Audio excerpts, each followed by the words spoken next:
Good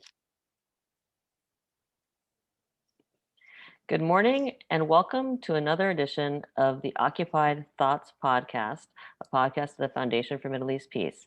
My name is Lara Friedman. I'm the president of the Foundation for Middle East Peace, and I'm very pleased to welcome this morning, on June 16th, by the way, to have with me Rania Batrice, coming to us from Dallas, Texas.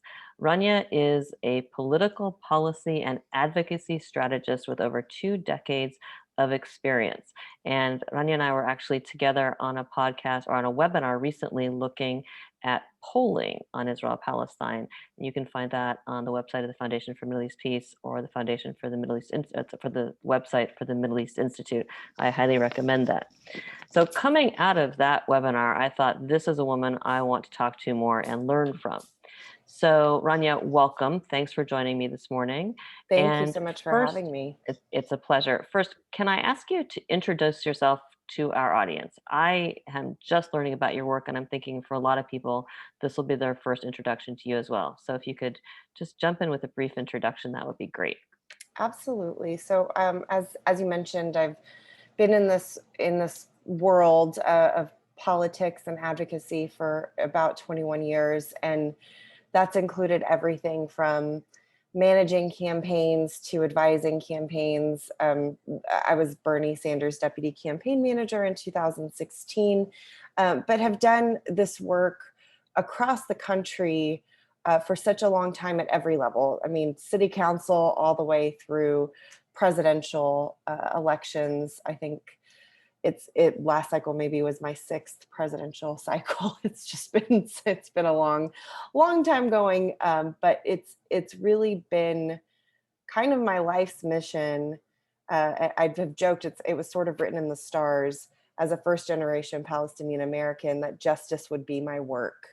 And it is. And I've really fought hard for all of those years to break open the silos that exist between electoral politics and policy and advocacy, and help people to understand that these things are not exclusive from one another. They cannot be decoupled. In fact, it's necessary that they all come together. And so that has truly been my mission and my life's work, personally and professionally. And that's what's really brought me here to where I am today. Wonderful. And I'll let people know that we are also posting alongside this podcast. You can find a link to Rania's website and also to an article that she wrote recently about her family experience as a Palestinian, which is really quite moving. I want to dig right in from that background, which you just laid out, which is really rich.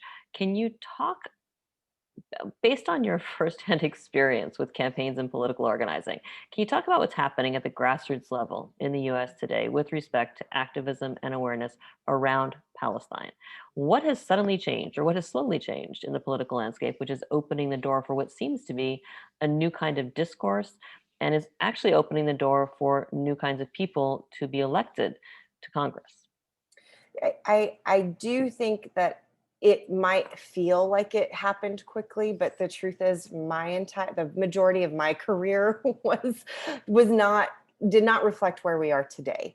And it's devastating and exciting all at the same time, because I've been having these fights and debates with my own candidates over the years, over and over and over again, where everything from the required APAC sign-on letter that was just atrocious, and helping people to understand what the history is, and giving them I mean, I remember the stories from my grandmothers, from a very young age, and really sort of humanizing the impact of what they're doing. It's not just signing on to a letter. It does have an impact and just continues to sort of feed the beast, of money and power in politics and the development of policy. So it's been a struggle for a very long time. And it has only recently started to change. When I say recently, we've seen a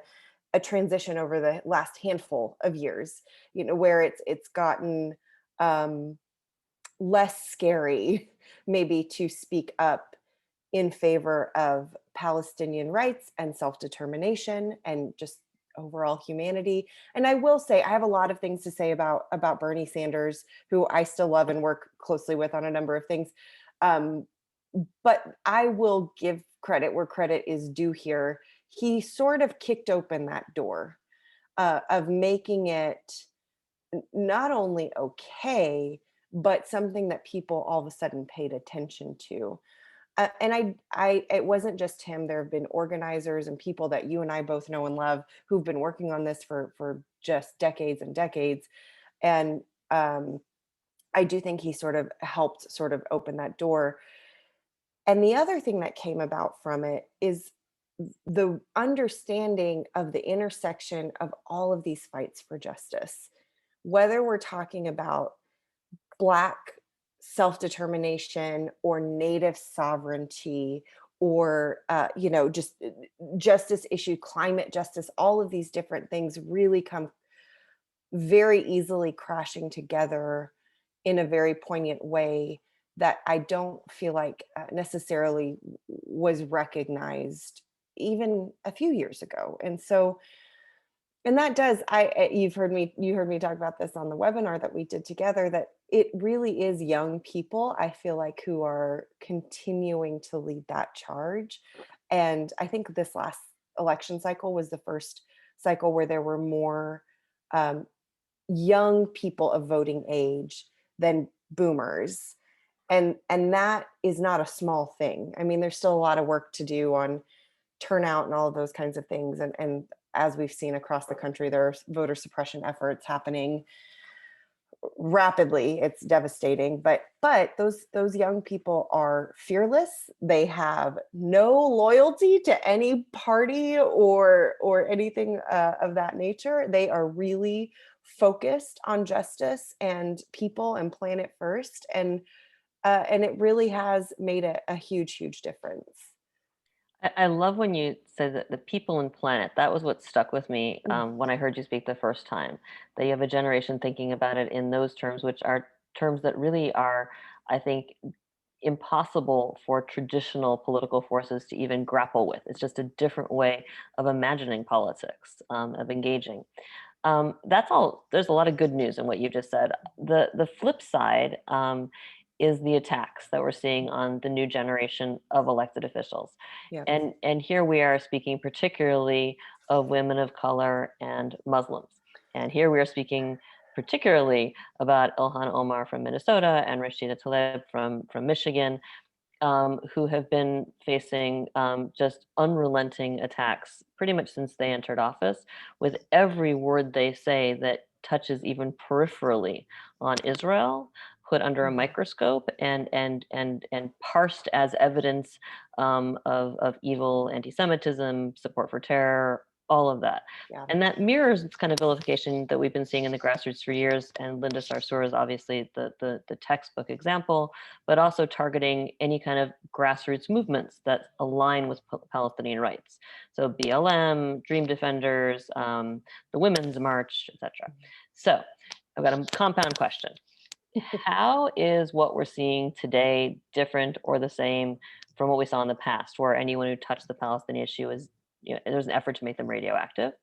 And how does it fit into these attacks? How do these attacks fit into the broader sort of mosaic or intersection of issues that have become the key political and partisan identifiers today?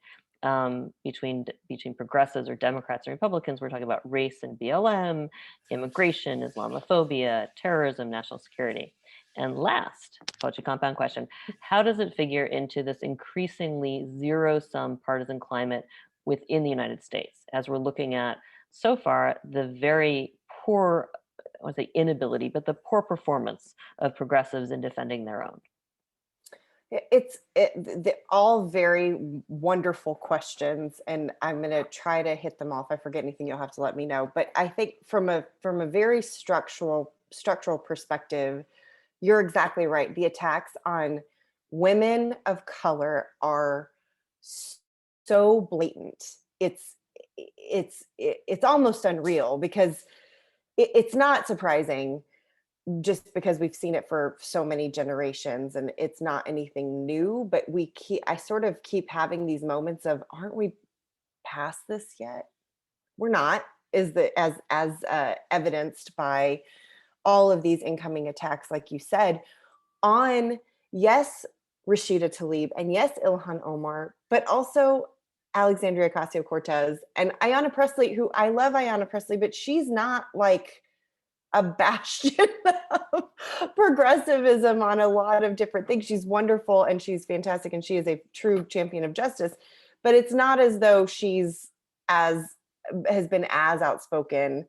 But she's still on the list. And it's just wild. Just to interject, so what if for people who are listening, what Rania is referring to is not only do we have the attacks on Ilhan and Rashida, but this week we have a letter specifically naming 4 members of Congress for condemnation and censure for their anti-Israel statements. And there's a list of statements which are not particularly anti-Israel and are certainly not anti-Semitic. And those are the 4 people listed, nobody else. Yes. And this brings me to the sort of the next part of my point, that is both wonderful to see I've never seen so many members of Congress speak up ever. But also, again, the blatant way in which people are targeting women of color. And I loved that Mark Pocan, I think he was one of the first ones to say, let me just point out that I said exactly the same thing as my colleague Ilhan Omar, and somehow I have not received these attacks that she's receiving. And, he's of course being very sarcastic about it, like the somehow. But it's not new. It's not surprising. We've seen this for just so long, where when there's any sort of groundswell of empathy or sympathy or outspokenness on behalf of Palestinians, the propaganda machine swoops in full force. And like I said, we've just seen it over and over and over again. And this time is no different from that perspective. What is different is the willingness to call it out. And that doesn't mean it doesn't stop the letters and the demands for censure and removal of Ilhan. This is another thing that's happened recently. They want to remove Ilhan from her committee assignments for literally speaking the truth, for speaking about facts. And it's really incredible. And it's also upsetting because these are the same people who claim to be such patriots and such champions of truth and democracy and the American way and all of these things. And I mean, isn't that sort of foundational to who we are supposed to be as a country, is to be able to speak these truths?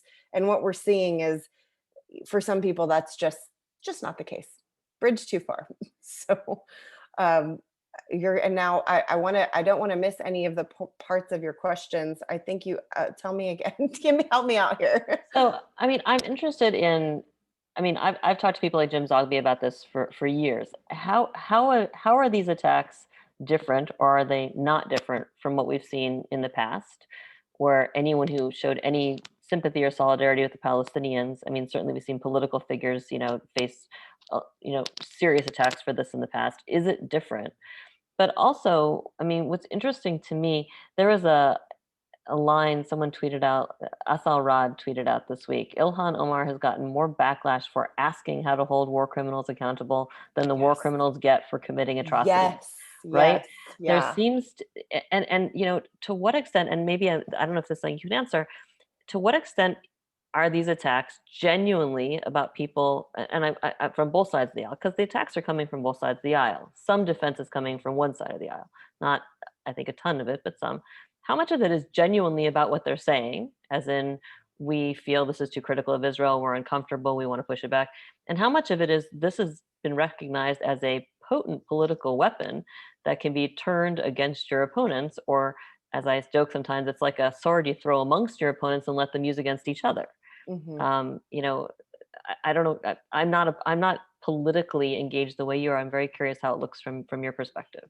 Well, I think first things first, the attack is not necessarily different. What's different is that we actually have elected officials in Congress who are Rashida Tlaib and Ilhan Omar, which is not, that has not been the norm. And even AOC and Ayan, there's, and we have others as well, and others coming on their heels. I mean, Cori Bush is just, I absolutely adore that woman.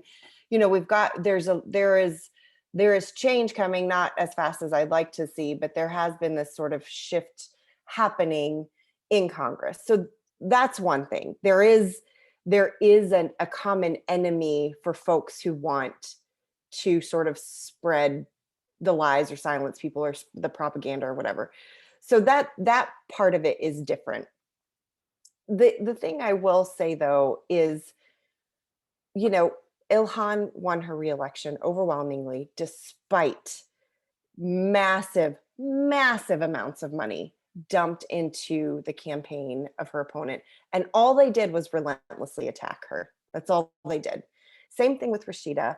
And so I think what's also different is we can go back in modern history, but go back into history before my career, into my career, and see people who dared to say something immediately lose.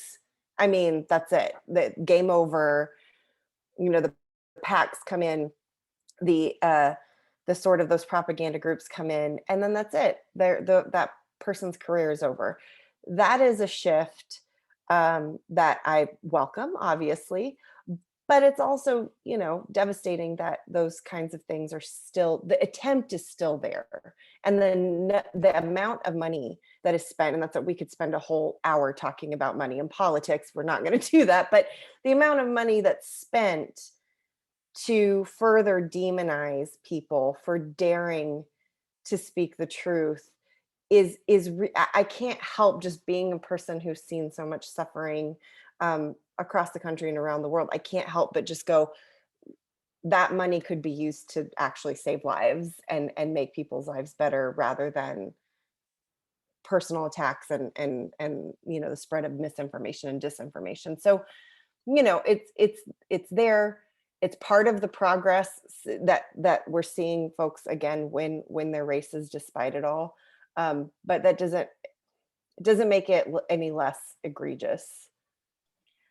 I will say I appreciate all that. What is striking to me on the question of how this is playing in the sort of political game itself in the elections, looking at like Jamal Bowman, where the amount of money that was poured into that campaign, that race to try to defeat him, and was poured in by forces who saw him as a threat to status quo policies on Israel. A, it didn't work. He was still elected. That money was wasted. But B, it underscores the fact that this isn't an issue that can be used to just knock someone out, right?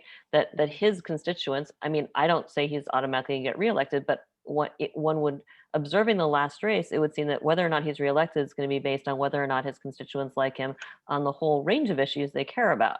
And that this is not like, okay, well, this can be, like with Ilhan and Rashida, you can't just knock them out because somebody says they're not where that you want them to be. And that's massively important, I will say. And I did some work for Jamal and Mondaire Jones and Cori Bush actually in the last cycle. And all three of them had that outside money coming in too. But I think we discussed on that webinar, none of the attacks in those specific cases were necessarily centered around Israel Palestine. It was everything else. So that does show a pretty massive shift in their own strategy. And to me, that's progress. That doesn't mean we go home and say, okay, great, we've made progress, we're done. Of course not. But it is progress.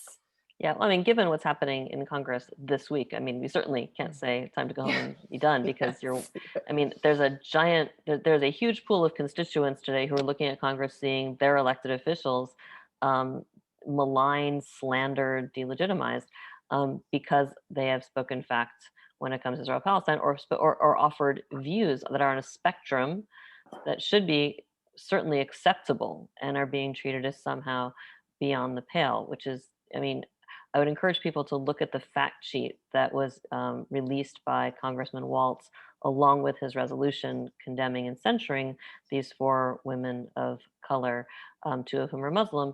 And I mean, it reads as here's a great summary of really principled positions on Israel Palestine. He included on that sheet, I don't know if you saw, a tweet by AOC condemning anti-Semitism in the Palestinian rights movement. That was included on the sheet, ostensibly because I guess because it includes a reference to Israeli human rights violations. Which I you have mean, to wonder, like, did they read them, or did they just like, it's really incredible. It's truly, truly incredible. And sometimes I do have to laugh just so I won't cry because it's so unbelievable or it totally is. believable, but very upsetting. I guess, I mean, I don't want to, I hate asking people the crystal ball questions because I know I hate getting them, but I'm going to ask you anyway. So, so turning towards where this goes, how do you see these dynamics playing out in the future?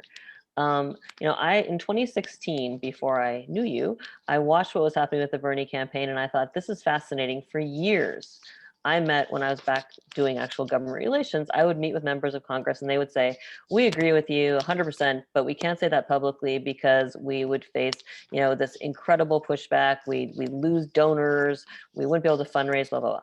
And we would lose voters. And what Bernie showed was not only was this popular in terms of people were excited about it, but he was actually able to fundraise on it. It completely just burst the whole mythology around "Don't touch Israel Palestine," which of course is going to depend race to race. Let's be honest. But what we've seen from 2016 is a shift in who's being elected and how this issue is being dealt with. Where do you see that going? Do you anticipate it getting more exciting and more interesting and more opportunities? And I guess also, where do you see this going as forget the say I know you said they're mixed together. That was your starting point. Where does this go in the grassroots, which doesn't, play by the rules imposed for so many years by both parties as well as by outside lobby groups? And I think you sort of already hit the nail on the head there. It's the other thing that Bernie did was show that you don't need that outside money to make an impact, to run a real campaign, to be taken seriously. And that was new. And we're seeing it all across the country now, even with down ballot races, which I remember in 2016 thinking, like, this is so fantastic, but this is a presidential race. It's different. And I was thrilled to be proven wrong, because we are seeing House and Senate races, even further down ballot races, who are able to raise this grassroots money from all over the country. Does that mean that we're matching the establishment dollar for dollar? No, it doesn't. But it does still mean that we can run a real campaign without all of that outside influence. And I don't care what anybody says. If you're taking that money, they expect something. You know what I mean? And um, so that's hugely, hugely important in all of this. And like you said, the grassroots here is, they are so energized, and they just keep moving forward, and you can't knock them back. I mean, as much as folks have tried across a whole host of issues, Israel Palestine being included, they cannot they, as hard as some have tried, they will not be silenced. And it is incredible. They're fearless. They have so much energy, thank goodness, because I got to tell you, I'm a little tired. So, and I often say, I hate saying that young people make me hopeful, because I do feel like it's a cop out for some people to sit back and be like, young folks got it. And that's not fair either, but they really, really do make me hopeful and give me courage to just keep going, because they're not going anywhere, and they need us to back them up, right? I've been around um this work and these folks for a very long time, and oftentimes I feel like my role with young people is just, even just making introductions, even just providing them any advice or anything like that, but not standing in the way of it, just sort of being an asset to them whenever I can be. And I know a lot of folks of our generation feel that way too.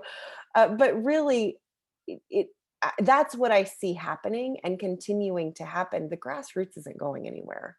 And if anything, they're just getting bigger and bolder and more unapologetic, which is necessary, because folks have been scared into submission for so long. And so understanding that there is energy, and a lot of those young people are voters now, And a lot of those young people are those $5 or $10 a month donors that adds up nationwide to make a difference. And so, as try as they may, and they are, we're seeing it again, the propaganda machine is churning hard. It's they're so much more savvy than I feel like I was at their age or we were at their age. And so just that's what I see, and it's very exciting. And I am somewhat jaded after doing this political work for so long, but um, I still see that hope and promise, and they're just not letting up. I hate to tell you, you don't sound jaded at all, actually. You sound Oh, quite inspirational. I actually want to ask you one more question. I lied because I have 5 more minutes. You have a hard stop, I know, in 5 minutes. What about the connections between the different grassroots issues? I think there's a lot of people who are surprised to see that Palestinian rights activism, there's domestic Palestinian rights activism in states. It's not being led or directed by people on the ground anywhere else. It's domestic. And the intersections that it has, particularly with Lives Matter. Can you just, as a final point, talk about that and what that portends for the future? yeah, I actually think it's quite beautiful. I'm part of a coalition that's organizing around a reparations bill in Congress for the effects of slavery in this country. Um, the core coalition is made up of really incredible justice groups. I'm the only non-Black person in that coalition. And we sometimes joke that they let me in because I'm Palestinian, but it's not even a joke, it is a direct recognition. And some of the folks in this coalition have worked for decades on Palestinian rights and sovereignty. And so there is there's such an understanding of our interconnectivity and the similarity in our struggles.